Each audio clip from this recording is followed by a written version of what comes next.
Bienvenue sur Scrum Life. Il n'y a pas longtemps, on a sorti un épisode sur comment faire une roadmap agile. On vous avait promis, si vous mettiez plus de 100 pouces bleus, que j'irais chercher Constantin pour partager des retours d'expérience. Je vais chercher Constantin. Hey Constantin! Ah, Jean-Pierre, mais qu'est-ce que tu fais là? Je viens de chercher, on a une vidéo à faire. Tu te rappelles sur les roadmaps agiles? Ouais, sur la roadmap agile, le retour Allez, d'expérience. on Eh ben, y va. Go! Allez.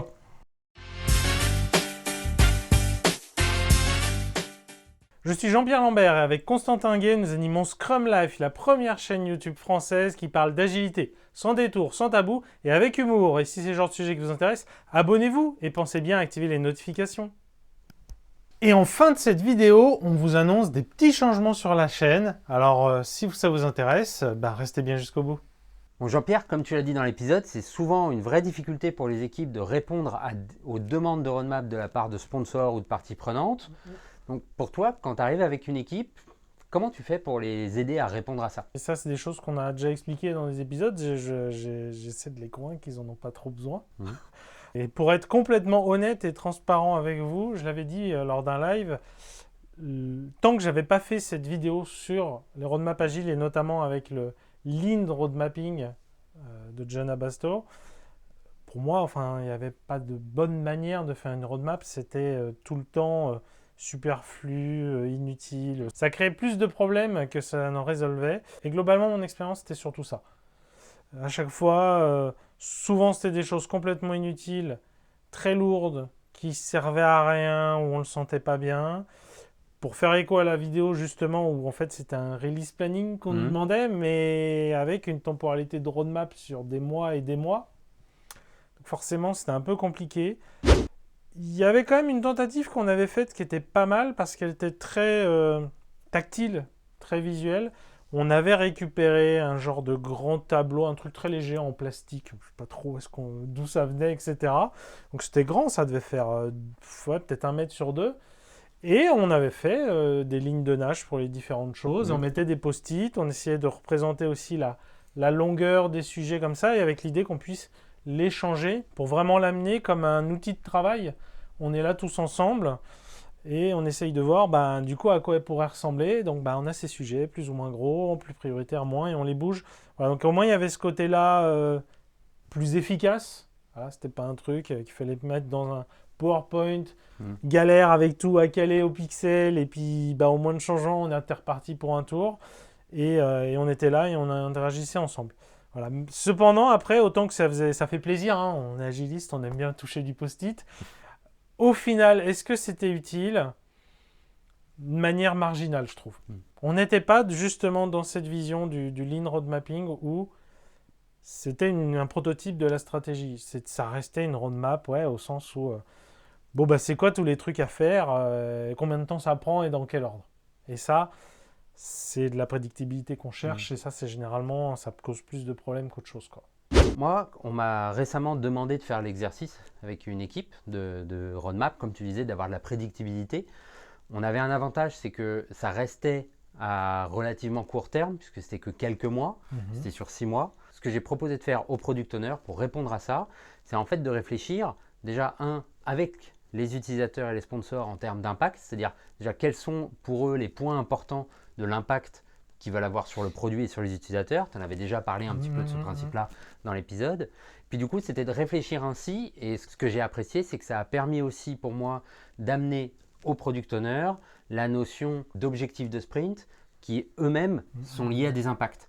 Ce qui fait que très vite, ce qui en a émergé, c'est au final une roadmap basée sur les objectifs de sprint qu'on s'attend à avoir. Donc, on avait nos objectifs de sprint qui étaient préparés pour les 3-4 prochains sprints. Au-delà, on partait du principe que c'était vraiment trop loin. Et donc, ça nous a permis aussi ensuite de voir encore plus large et de prendre des sortes d'objectifs sur 1 mois ou 2, mais vraiment quand on est dans longtemps. Et ça a permis vraiment déjà d'impliquer ceux qui nous demandent la roadmap dans la construction de cette roadmap, parce qu'au final, on ne fait pas ce qu'on veut faire nous, on fait ce dont ils ont besoin. Il y a autre chose aussi qu'on a déjà essayé de faire, c'est d'utiliser le story mapping. Quand on a fait, il y a un épisode dessus qui illustre, qui explique l'atelier. Une fois qu'on a vraiment fait la story map, il y a cette idée justement de découper par release ou par sprint. Mais on commence à se rapprocher de ces notions-là de voilà les choses qu'on va faire, les choses qu'on ne fait pas encore. Une story map dans sa version en fin d'atelier, on a effectivement ces lignes. Ça peut servir aussi de roadmap. Et du coup, potentiellement, c'est pas juste un artefact de sortie de l'atelier, par exemple, pour remplir un backlog, mais qu'on garde vivant. C'est assez puissant aussi pour communiquer, pour dire voilà les choses qui sont faites, les choses qui ne sont pas encore faites, donc qui restent à faire, et le faire évoluer. Donc ça peut être aussi du coup un support dynamique et collaboratif qui reste. Ça peut aussi marcher pour faire ça. Après, effectivement, on est à un niveau relativement micro. Donc voilà, quand on parle de roadmap, ça dépend de ce qu'on entend. Quand on veut être à un niveau macro, potentiellement, on va avoir une story map par sujet. Ouais. Voilà pour cette vidéo au format un peu spécial, en mode décontracté, on échange, retour d'expérience.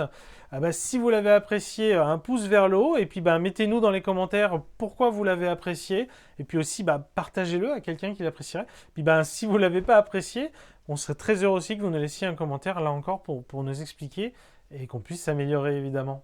Puis n'hésitez pas aussi à nous dire dans les commentaires pourquoi vous faites des roadmaps, qu'est-ce que ça vous apporte, quelles sont les dérives que vous avez pu voir. Bon alors, JP, en début de vidéo, tu disais que tu avais des nouvelles là. Vas-y. Alors, très rapidement, en gros, vous savez, depuis qu'on voit beaucoup plus Constantin à la caméra, on était passé depuis l'été dernier à 2 vidéos par semaine. Bon, plus le live, je le mets de côté. Et là, on a décidé, pour tout un tas de raisons, de redescendre à une seule vidéo par semaine. Donc, le créneau du vendredi, on va peut-être jouer avec ça. Peut-être que ça va changer aussi. Voilà, donc vous êtes au courant. Si vous voulez plus de détails là-dessus, on va faire une autre vidéo dédiée. On rentre plus effectivement à expliquer le raisonnement derrière. En soi, ça ne change rien. C'est juste que juste les créneaux, ils vont un peu changer. Donc, pas de panique. On vous aime toujours et voilà, et le mot d'ordre, c'est quand même ça, c'est on continue pour continuer de faire toujours mieux. Ça, vous avez peut-être vu la chaîne progresser un peu en qualité et c'est vraiment la chose la plus importante. C'est ça, on reviendra dans le détail bien sûr, mais je pense que c'est ça qu'il faut se dire, c'est que ça va nous permettre de produire un contenu de meilleure qualité, moins d'épisodes, mais plus de qualité. On vous dit à bientôt pour la prochaine vidéo. Ciao! Et vous êtes mes plus grands fans!